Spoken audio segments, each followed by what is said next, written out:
सभी मसीही भाई बहनों को यीशु के नाम में शालोम, प्रेज द लॉर्ड, जय मसीह की। यीशु द सेवियर मिनिस्ट्री और प्रभु यीशु मसीह में आपका भाई जेम्स आप सभी का इस बाइबल अध्ययन कार्यक्रम में एक बार फिर से बहुत बहुत स्वागत और परमेश्वर का धन्यवाद करते हैं। हम परमेश्वर का कोटि कोटि धन्यवाद करते हैं कि आज हम रोमियो की पत्र का अध्ययन शुरू कर रहे हैं और एक छोटी सी प्रार्थना के साथ आज के अध्ययन को हम शुरू करेंगे। हालेलुया, धन्यवाद पिता परमेश्वर, धन्यवाद आपके अद्भुत रीति वाले प्रेम के लिए जो आपने अपने इकलौते को देकर हम पर प्रकट किया। प्रभु धन्यवाद करते हैं आपके अनुग्रह के लिए, आपकी आशीषों के लिए और इस बाइबल स्टडी प्रोग्राम के लिए जिससे हम आशीषित हो रहे हैं। पिता परमेश्वर प्रार्थना करते प्रभु जी, आज से हम रोमियो की पत्री का अध्ययन शुरू कर रहे हैं और हम जानते हैं इसमें बहुत सारी ऐसी बातें हैं जिसको पढ़कर, जिसका अध्ययन करके हम अपने जीवन को आत्मिक तौर पे प्रबल कर सकते हैं। तो होने दीजिए पिता परमेश्वर, पवित्र आत्मा हमारा संचालन करे, हमारी अगुवाई करे, हमारी मदद और सहायता करे कि जो वचन हम नहीं समझ पाते हैं उन्हें सत्य रीति से वो हमें समझाए ताकि हम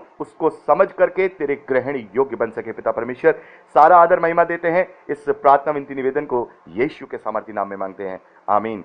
तो मेरे प्यारे भाई बहनों, परमेश्वर का धन्यवाद है कि अब हम रोमियो की पत्री का अध्ययन शुरू कर रहे हैं और हमेशा की तरह इस बार भी जैसे हम नई पुस्तक का कोई अध्ययन शुरू करते हैं तो उससे पहले हम उसका एक परिचय लेते हैं। तो आज रोमियो की पत्री का भी हम एक छोटा सा परिचय लेंगे। तो रोमियो की पत्री एक तरह से देखा जाए एक संदेश है, एक पत्र है जो पौलुस ने रोम की कलीसिया को लिखा था। जो रोम में स्थापित कलीसिया है, वहाँ के जो मसीही विश्वासी हैं उनके लिए लिखा था।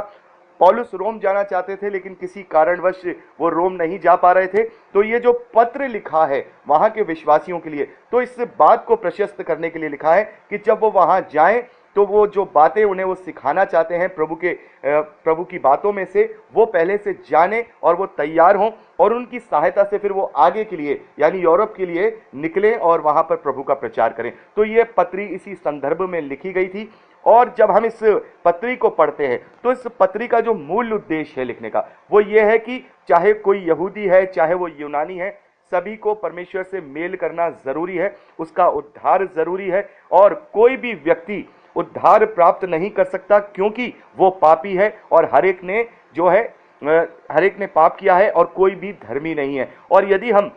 उद्धार को चाहते हैं तो हमें प्रभु यीशु मसीह पर विश्वास करना होगा, उसकी बातों का अनुकरण करना होगा, तभी हम उद्धार को प्राप्त कर सकते हैं। और ये पत्री हमें ये भी समझाती है किसी भी व्यक्ति का जो उद्धार है, चाहे वो यहूदी है तो वो सोचे कि मुझे व्यवस्था के कामों के द्वारा मुझे धार्मिकता प्राप्त हो जाएगी और मेरा उद्धार हो जाएगा, तो ऐसा नहीं होगा। और चाहे कोई अन्य जाति है, अगर वो ये सोचे कि मैं अच्छे अच्छे काम करूं और बहुत बढ़िया बढ़िया काम करूं तो मेरा उद्धार हो जाएगा, तो भी उसका उद्धार नहीं होगा। उद्धार के लिए प्रभु यीशु मसीह पर विश्वास करना बेहद जरूरी है और बिना विश्वास किए किसी का भी उद्धार नहीं होगा, क्योंकि कहीं ना कहीं किसी ना किसी से कोई ना कोई चूक जरूर होती है, क्योंकि हर एक ने पाप किया है और कोई भी धर्मी नहीं है, एक भी धर्मी नहीं है। तो इस बात को हम इस रोमियो की पत्री में देखते हैं और इसको पढ़कर अपने आत्मिक जीवन को हम प्रबल कर सकते हैं। तो हम प्रार्थना के साथ प्रभु से प्रार्थना करेंगे कि प्रभु हमें ऐसे कान दे, ऐसे मन दे कि हम इन गूढ़ बातों को समझ पाएं, क्योंकि अभी तक जो हमने पढ़ा है प्रभु यीशु मसीह की सुसमाचारों में उनकी मूल शिक्षाओं को पढ़ा है, जो प्रारंभिक शिक्षाएं हैं उन्हें हमने पढ़ा है और दूध के रूप में हमने मन फिरा करके उनको सीखा और उस पर चलने का प्रयास किया है। अब जो बातें हम पत्रियों में पढ़ेंगे, चाहे वो रोमियो की पत्री हो, आगे कुरिन्थियन हो, आगे और जो अन्य चेलों की पत्रियां हैं, जब हम उन्हें पढ़ेंगे तो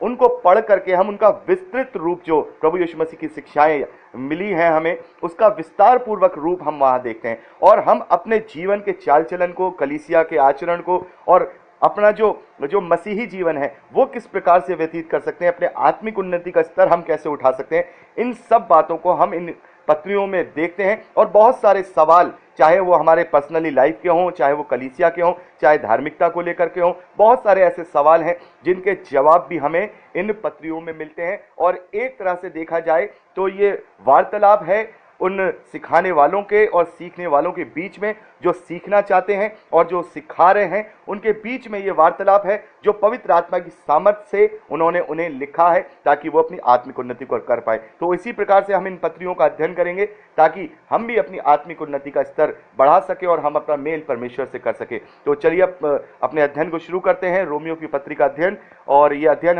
हम अगली रिकॉर्डिंग में करेंगे। प्रभु आपको आशीष दे।